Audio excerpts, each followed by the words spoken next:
আমরা এখন কাঞ্জিপানি ঘাটির ওপর দিয়ে যাচ্ছি। কেওনঝড় ছাড়িয়ে কিছু দূর এগোনোর পরে এই ঘাটিটা স্টার্ট হয়। প্রায় 15-20 কিলোমিটার চলে, বেশ লম্বা ঘাটি।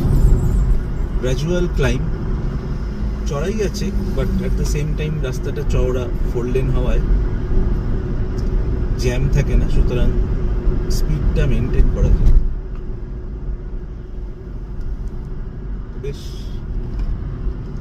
ইউনিক ড্রাইভিং এক্সপিরিয়েন্স এটা একটা। রাস্তাটা ভেরি ওয়েল মেনটেন্ড, NH 49 এইখানটায়।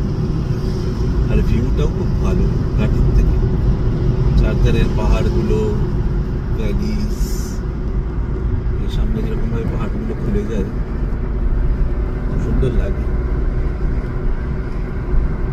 ওভারঅল এখান দিয়ে ড্রাইভ করাটা একটা এক্সপিরিয়েন্সই বটে। Very nice.